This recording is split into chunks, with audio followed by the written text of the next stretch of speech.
Boa tarde a todas e a todos. Falar depois de um pronunciamento tão denso como esse que a vice-presidente do CRES o fez é um tanto quanto difícil.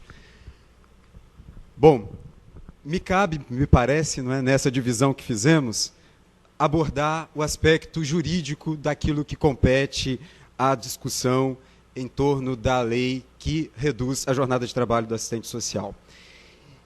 Infelizmente, sempre parece que o direito, não é, que o aspecto jurídico está separado do aspecto político. Querem sempre nos fazer crer isso, não é? Inclusive dando à ciência do direito, dando ao saber jurídico um patamar acima dos demais. Eu quero dizer para vocês que essa não é a nossa linha, não é a linha da qual eu me filio. Pelo contrário, a minha visão do direito é uma visão de que, infelizmente, esse direito, no Brasil, historicamente esteve a serviço de um projeto político. Sempre esteve, não é, para, de fato, manter uma determinada ordem societária. Ordem societária esta, neste país, construída sobre a desigualdade entre ricos e pobres, brancos e negros, não é, num país partido como é o nosso. Isso quer significar que o direito tem intencionalidade.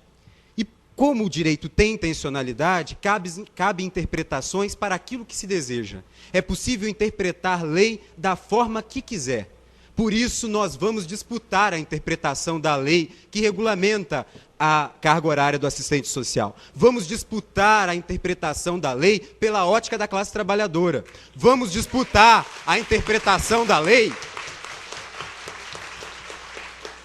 Vamos disputar a interpretação da lei sob o aspecto do projeto ético-político desta profissão, construído às duras penas, e só vocês sabem como foi difícil construir. E é por isso que estamos aqui, para disputar a interpretação. Esta audiência pública só está ocorrendo porque é uma interpretação da Prefeitura de Vitória contra a regulamentação das 30 horas. Se a Prefeitura tivesse outra interpretação, como teve a Prefeitura de Curitiba, como teve a Prefeitura de Fortaleza, esta audiência, vereador, não seria necessária. Esta audiência só existe porque há um parecer da Procuradoria Jurídica da Prefeitura negando a implementação das 30 horas. E é com base nesse parecer que nós vamos aqui contra-argumentar com algumas questões.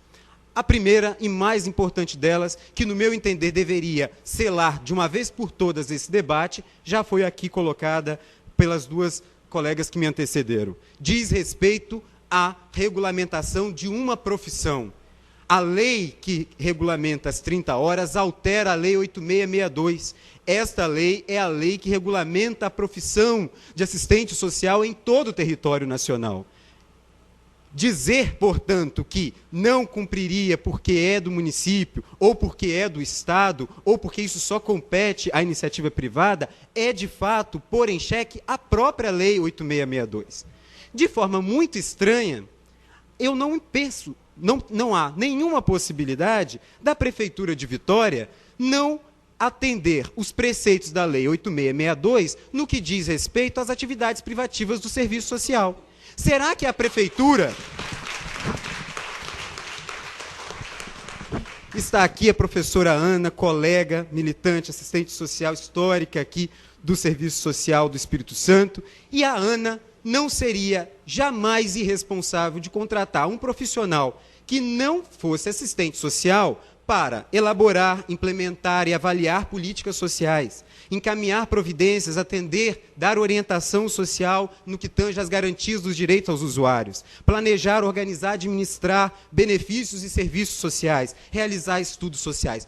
Jamais se contrataria um advogado para isso, um psicólogo para isso, porque isso é atividade privativa do serviço social. E onde está isso? Na Lei 8662. Então, a Lei 8662 serve para contratar assistente social, mas não serve para garantir a carga horária do assistente social. Isso é não há nenhum entendimento jurídico que contraponha isso.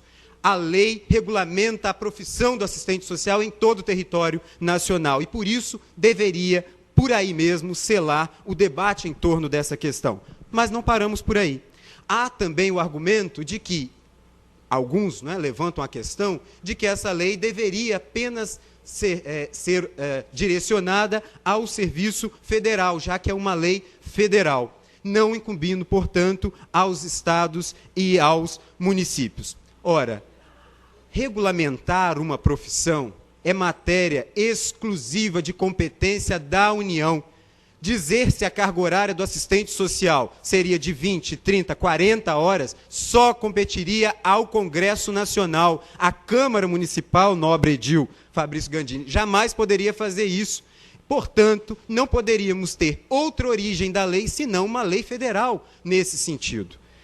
Há o argumento de que o município de Vitória tem o seu próprio regimento, seu próprio estatuto. Portanto, deveria ser, portanto, uma regulamentação estatutária e não da lei federal. Vamos, então, à lei do município de Vitória, 6.600, que regulamenta a carga horária dos servidores públicos municipais. No parágrafo 1º do artigo 1º da referida lei, diz: excetuam-se dessa jornada de trabalho os servidores cuja carga horária máxima seja estabelecida por lei específica. Qual lei específica? Qual lei específica que não seja a lei agora 2.317? A Procuradoria tem que dizer sobre isso, e estranhamente o parecer se torna silente a esse respeito, não é?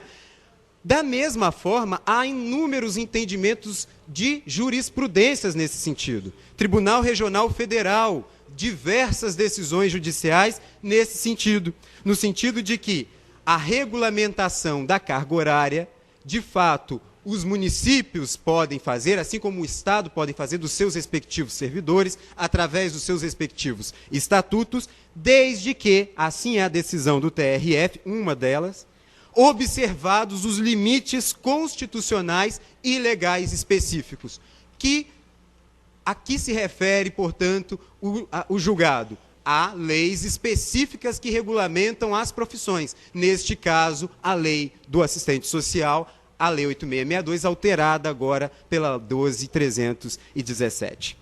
Há outros argumentos ainda colocados. O argumento de que isso só serviria para o contrato de trabalho, dada uma infelicidade da lei em trazer essa expressão no seu texto. Contrato de trabalho. Então, vamos nos eximir, porque a lei que regulamenta a profissão do assistente social limitou-se a regular apenas os profissionais da iniciativa privada. Olha só o esdrúxulo do pensamento. Vamos regulamentar a profissão do assistente social, mas apenas os da iniciativa privada, que todos nós sabemos, e o legislador sabe, emprega a pequeniníssima parte do serviço social brasileiro. A esmagadora maioria do serviço social brasileiro está vinculada ao serviço público. E eu vou ter uma alteração na regulamentação da profissão e vou apenas restringir a iniciativa privada. Isso é disputa de interpretação. Utiliza-se dessa interpretação quem não quer cumprir a lei. E é por isso que nós temos que disputar.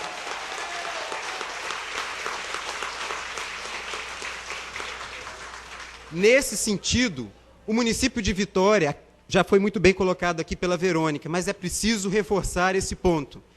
Cria-se uma distorção que é inaceitável, porque os conveniados do município de Vitória, que não são poucos, não é, pela ADRA, pelas outras organizações que estão nos CRAS, já estão cumprindo 30 horas.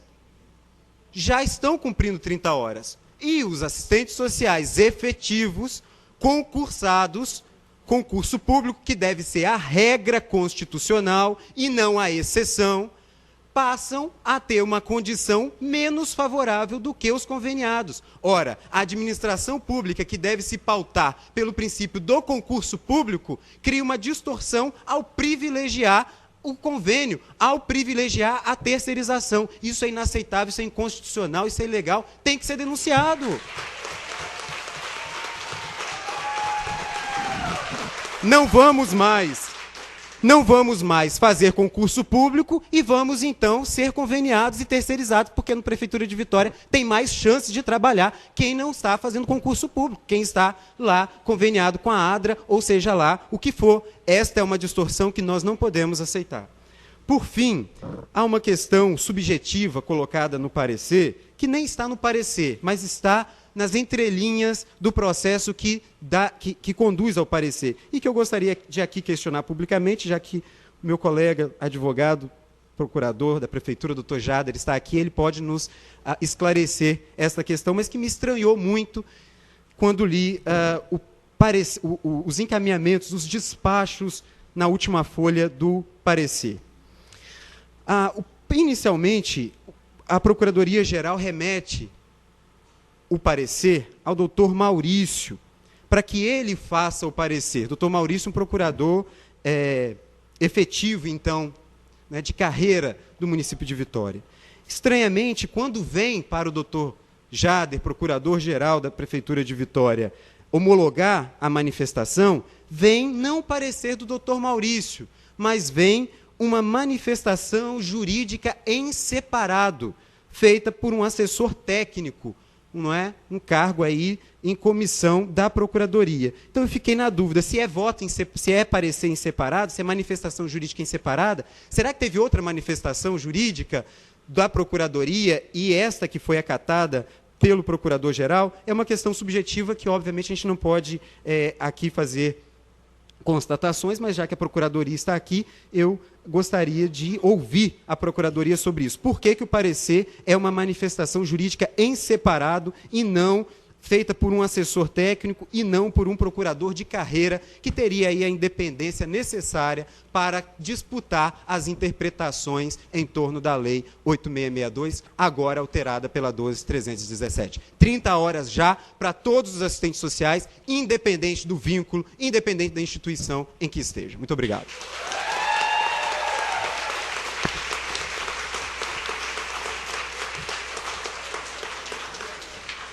Agradecemos a fala do Dr. Bruno Alves.